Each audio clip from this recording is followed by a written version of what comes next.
கர்த்தருடைய பரிசுத்த நாமத்திற்கு மகிமை உண்டாவதாக. இந்த நாளிலும் கூட தியானத்துக்கு எடுத்துக் கொள்ளப்பட்ட வேத பகுதி மத்தேயு எழுதின சுவிசேஷம் 1ஆம் அதிகாரம் 21வது வசனம். அவள் ஒரு குமாரனை பெறுவாள், அவருக்கு இயேசு என்று பெயரிடுவாயாக, ஏனெனில் அவர் தமது ஜனங்களின் பாவங்களை நீக்கி அவர்களை ரட்சிப்பார் என்றார். இது கிறிஸ்துமஸ் செய்தி அல்ல. பின்பகுதியில் இயேசு என்ற பெயருக்கு என்ன அர்த்தம் என்று சொன்னால், அவர் தமது ஜனங்களின் பாவங்களை மன்னித்து நீக்கி அவர்களை ரட்சிப்பார். ஆண்டவராய் இயேசு கிறிஸ்து தமது ஜனங்களின் பாவங்களை நீக்கி அவர்களை ரட்சிக்கிறவர், மன்னித்து ஏற்றுக்கொள்கிறவர். அல்லேலூயா. கர்த்தருக்கு ஸ்தோத்திரம். Praise the Lord. பாவங்கள் அது மிக மோசமான ஒரு காரியம். விஸ்வானி ஊழியத்தை நடத்தின எமில் ஜெபசிங் அண்ணன்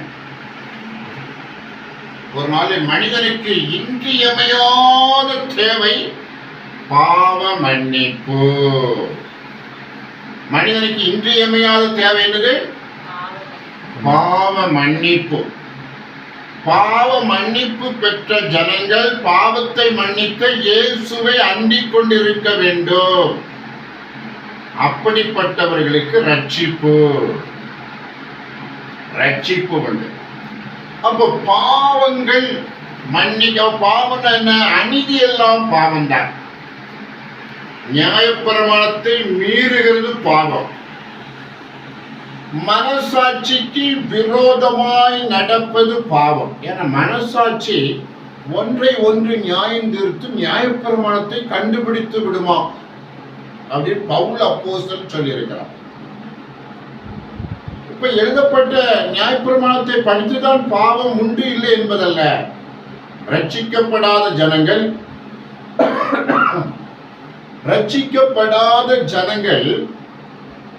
விக்கிரக ஆராதனை பண்ணுகிறவர்கள் கிழக்கத்திய மதத்தார்.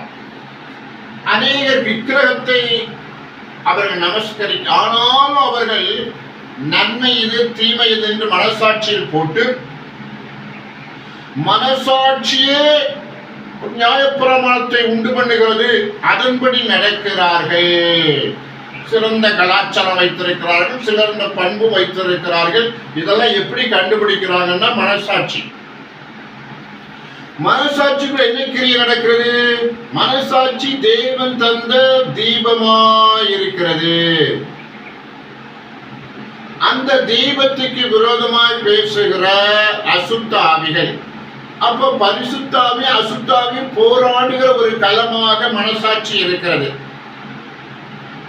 அப்ப மனசாட்சி ஒரு நியாயப்பிரமாணமா இருக்கு. அந்த நியாயப்பிரமாணம் மீறுகிறது பாவம். அப்ப இந்த பாவத்தை மன்னிக்கணும். பாவ மன்னிப்பு இல்லாம பரலோக ராஜ்யத்துக்கு போக முடியாது. ஆண்டவருக்கு பிரியமாய் வாழ முடியாது. ஆண்டவர் பாவத்தை மன்னிப்பதற்கு பழைய ஏற்பாடு காலத்துல ஆடு மாடு புறா குஞ்சுகள் இவைகளை பலியிட வேண்டும் என்று சொல்லி கற்றுக் கொடுத்தார். அதன்படியா ஆடு மாடெல்லாம் வளர்த்து அவங்கவுங்க செஞ்ச பாவத்துக்கு பலியிட்டு காணிக்கை செலுத்தினார்கள். அதனால ஆண்டவர் பாவங்களை மன்னித்தார். இது பழைய ஏற்பாடு நிலவரம். புதிய ஏற்பாடுல ஆண்டவர் இயேசு கிறிஸ்துவே நம்முடைய பாவங்களுக்காக மரித்து நம்முடைய பாவங்களை மன்னித்து விட்டார். அப்போ நம்முடைய எல்லாருடைய பாவத்தையும் மன்னிச்சுட்டார். உலகத்துல மரித்து போன, வாழ்ந்து கொண்டிருக்கிற, இனி வாழ போகிற எல்லா ஜனங்களுடைய பாவங்களை அவர் மன்னிச்சுட்டாரு. ஆனா மன்னிப்பு செய்திதான் இன்னும் போய் சரியா எட்டல. ஜனங்களுக்கு நீங்கள் செய்த பாவங்களுக்கா இயேசு கிறிஸ்து மரித்திருக்கிறார் ஐயா. அந்த பாவ மன்னிப்பினாலே, அந்த இரத்தத்தினாலே உங்கள் பாவங்கள் மன்னிக்கப்பட்டு இருக்கிறது. ஆகையால் நீங்கள் தைரியமாக ஆண்டவரை கடந்து வந்த அந்த ரகசியத்தை, அந்த சத்தியத்தை, அந்த உண்மையை நீங்கள் கற்றுக்கொண்டு ஆண்டவருக்கு பிள்ளைகளாக மாறுங்கள். அப்பொழுது உங்களுக்கு பரலோக ராஜ்யம் உண்டு என்று சொல்லி நற்செய்தி அறிவிக்கிறது. அல்லேலூயா. அப்போ ஆண்டவர் தம்முடைய ஜனங்களின் பாவங்களை மன்னிக்கிறார். யாரெல்லாம் ஆண்டவர்கிட்ட வர்றாங்களோ அங்க அவங்கெல்லாம் தமது ஜனங்கள். எல்லா ஜனங்கள் இருக்கிறார்கள், பலவிதமான மதத்தார் பூமியிலே குடியிருக்கிறார்கள். ஆண்டவராய் இயேசுவை ஏற்றுக்கொண்டு பாவமன்ன நிச்சயத்தை பெற்று அவரை சொந்த ராஜராக ஏற்றுக்கொண்டு வாழ்கிற கிறிஸ்தவர்கள் இருக்கிறார்கள். அப்ப ரட்சிக்கப்படாத ஜனங்களுடைய பாவங்களையும் ஆண்டவர் மன்னித்திருக்கிறார். பலவிதமான மத வைராக்கியத்தோடு கூட ஜனங்கள் வாழ்ந்தாலும் அவர்கள் கொஞ்சம் கொஞ்சமாக உண்மை அறியும்படிக்கு கர்த்தர் அவர்களை தொடுகிறார். ஆண்டவர் இயேசு சொல்லும்போது, நீங்கள் என்னை தெரிந்து கொள்ளவில்லை, நான் உங்களை தெரிந்து கொண்டேன். அல்லேலூயா. ஒரு பாவி தன்னாலே வந்து இயேசுவை கண்டுகொள்ள முடியாது. ஆனா இயேசு வந்து அந்த பாவியிட்ட வந்து மனம் திரும்புவது அவசியத்தை குறித்து பேசி அவர்களை ரட்சிப்புக்குள்ளே நடத்துகிறார். அல்லேலூயா. ரட்சிப்புக்குள்ள நடத்துகிறார். அப்போ ஒரு பாவியால இயேசுவை கண்டுபிடிக்க முடியாது. ஆனா இயேசுவை ஒரு பாவியை மனம் திருப்ப முடியும். தன்னை காண்பித்து அவனை ரட்சித்து அவனை கர்த்தருக்குள் கொண்டு வர இயேசுவால் முடியும். இந்த ஊழியத்தை பரலோக பிதாவும் தேவகுமாரன் இயேசு கிறிஸ்துவும் பரிசுத்த ஆவியானவர் இணைந்து மனிதர்களுக்குள்ளே செய்து வருகிறார்கள். தேவ தூதர்களை கர்த்தர் பயன்படுத்துகிறார். அல்லேலூயா. அப்போ பாவத்துக்கு பின்னால பிசாசு இருக்கு. எந்த பாவம் தானே தோன்றுவதில்லை. பாவத்தை தூண்டுகிற தீ ஆவிகள், பிசாசின் ஆவிகள் இருக்கிறது. ஒரு பெரிய வல்லமை இணைந்து செயல்படுகிறது. உலகமெங்கும் இணைந்து தீய ஆவிகள் கிரியை செய்து ஒரு சாத்தானுக்கு கீழே பிசாசுகள், பிசாசு கீழே பேய் பிசாசுகள், இவையெல்லாம் இணைந்து அசுத்தாவிகள், தீயாவிகள், பலவிதமான வேசித்தன ஆவிகள், பொல்லாத ஆவிகள், இப்படி பலவிதமான ஆவிகள் இணைந்து மனிதனுக்குள் பாவத்தை ஊற்றுகின்றன. மனுடைய ஆவி ஆத்மா சரீரத்துக்குள்ள புகுந்து அவனை பாவம் செய்யும்படியாக தினந்தோறும் முயற்சி எடுக்கிறது. ஒவ்வொரு நாளும் தீயாவிகள் மனிதனுக்குள்ள இருந்து பாவம் செய்து வைப்பதற்கு அவனை தூண்டிக் கொண்டிருக்கிறது. அதை நாம உணர முடியும். அல்லேலூயா.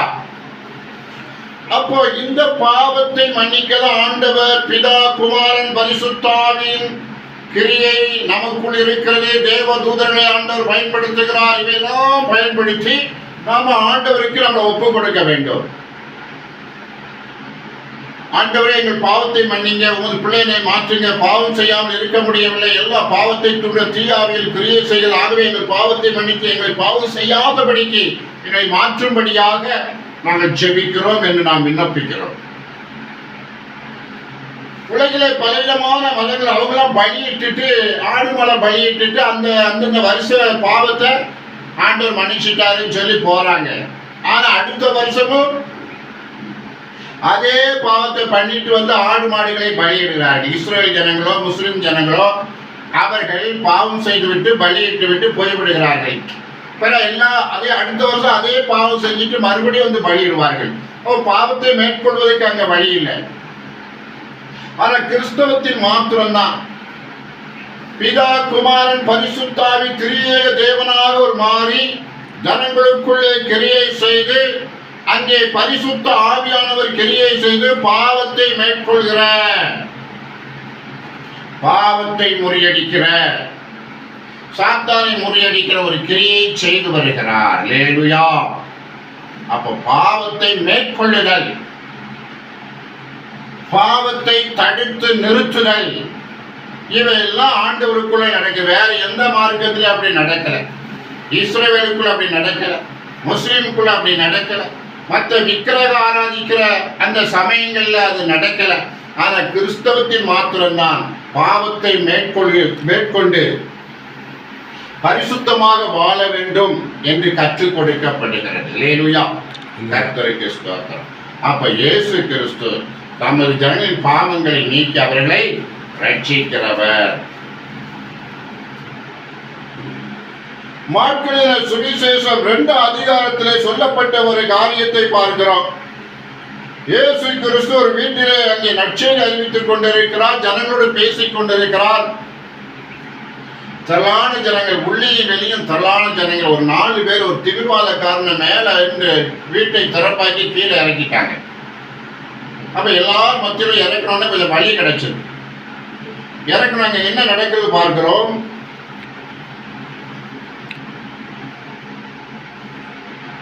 இயேசு அவர்கள் விசுவாசத்தை கண்டு திமிர்வாதக்காரன் நோக்கி, மகனே, உன் பாவங்கள் உனக்கு மன்னிக்கப்பட்டது என்றார். அந்த 4 பேருடைய விசுவாசத்தை கண்டு திமிர்வாதக்காரனை பார்த்து, மகனே, உன் பாவங்கள் உனக்கு மன்னிக்கப்பட்டது என்றார். அல்லேலூயா, அல்லேலூயா. உன் பாவங்கள் உனக்கு மன்னிக்கப்பட்டது. அல்லேலூயா, மன்னிக்கப்பட்டது என்று சொன்னார். கூடி இந்த வேத பாரகர்லாம் சொன்னாங்க, பாவங்களை ஆண்டவர் தானே மன்னிக்கிறோம், இவர் மன்னிக்க, இவர் யாரு, பாவம் இவர் எப்படி மன்னிக்கிறோம்னு கேட்டாங்க. அப்ப ஆண்டவர் சொல்லுகிற ஒரு காரியத்தை பார்க்கிறோம்.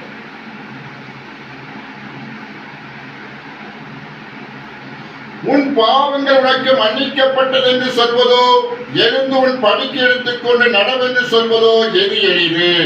பூமியிலே பாவங்களை மன்னிக்க மனுஷகுமாரனுக்கு அதிகாரம் உண்டு என்பதை நீங்கள் அறிய வேண்டும் என்று சொல்லி, அப்ப பாவங்களை மன்னிக்கிறது ஈஸியா, இல்ல எழுந்து நட என்று சொல்வது எளிதா? அப்ப பாவத்தை மன்னிக்கிறது ஒரு வகையா இருந்தாலும், எழுந்து நட. அவன் திமிர்வாதத்தை என்ன செய்ய போறான்? எழுந்து நடக்க போகிறான். அவனுடைய பெட் பேஷண்ட், அவன் திமிர்வாத வியாதியா இருக்கிறான். அவனை எழுப்பவோ நடக்கவோ அவனால முடியாது. ஆண்டவர் தம்முடைய வல்லமையினால் அவனை நடக்க வைக்க போகிறான். இப்ப எது முக்கியம்? பாவங்களை மன்னிப்பதோ, எழுந்து நடக்க போகிற அந்த காரியம் முக்கியம் என்று ஆண்டவர் சொல்லுகிற பொழுது, ஆண்டவர் அவனை எழும்பி நடக்க சொன்னார். அவன் எழும்பி நடந்துட்டான். அல்லேலூயா. அதை பார்த்த ஜனங்கள் ஆச்சரியப்பட்டார்கள். எழுந்து நடன்னு சொன்ன ஜனங்கள் ஆச்சரியப்பட்டார்கள். கர்த்தருக்கு ஸ்தோத்திரம். Praise the Lord. அப்போ மனுஷகுமாரனுக்கு பூமியிலே பாவங்களை மன்னிக்க அதிகாரம் உண்டு. பாவங்களை மன்னிக்கிறவர் இயேசு கிறிஸ்து. அல்லேலூயா. பாவங்களை மன்னிக்க ஆண்டவருக்கு அதிகாரம் உண்டு. ஆண்டவர் தன்னை தாழ்த்தி தேவகுமாரன் என்ற இடத்துல சொல்லாம மனுஷகுமாரன். அல்லேலூயா. அப்ப மனுஷகுமாரன் என்று அங்கே வர்ணித்து சொல்வது தேவகுமாரனுக்கு தான் பொருந்தும். அல்லேலூயா. தேவகுமாரன் இப்போது மனுஷகுமாரனாய் இருக்கிறார். இந்த மனுஷகுமாரனுக்கு பாவங்களை மன்னிக்க அதிகாரம் உண்டு என்று கற்றுக் கொடுத்தார். அல்லேலூயா.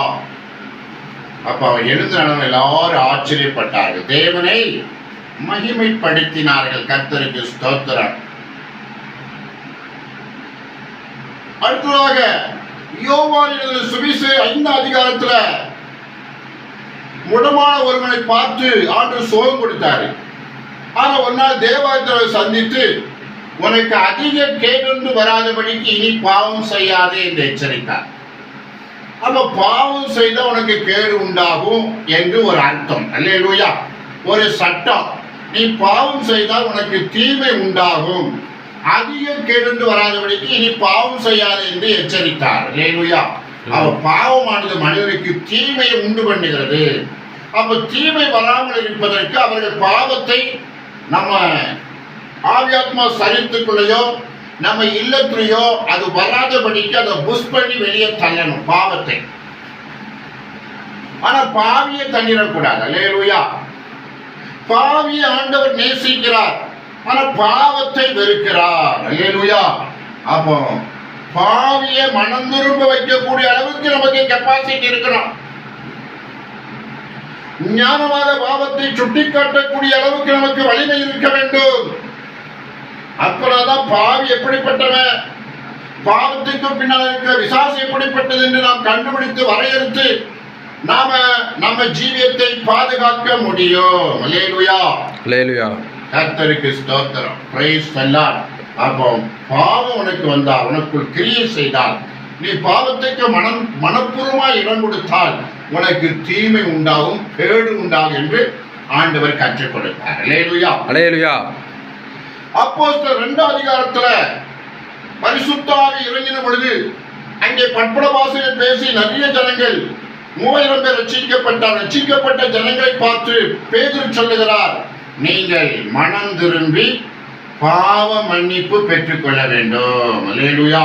நீங்க மனம் திரும்பணும், இயேசுவை சொந்த ரட்சகராய் ஏற்றுக்கொள்ளணும், நீங்க பாவ மன்னிப்பு பெற்றுக்கொள்ளணும். அப்படி பாவ மன்னிப்பு பெற்றுக்கொண்டால்தான் உங்களுக்கு ஞானசாரம் கொடுக்க முடியும், உங்களுக்கு பரிசுத்த அபிஷேகம் கிடைக்கும் என்று கற்றுக் கொடுத்தார். அல்லேலூயா, கர்த்தருக்கு ஸ்தோத்திரம். இன்னொரு வசனம் 1 யோவான் 1:7 இயேசு கிறிஸ்துவின் ரத்தம் சகல பாவங்களுக்கு நம்மளை சுத்திகரிக்கும்.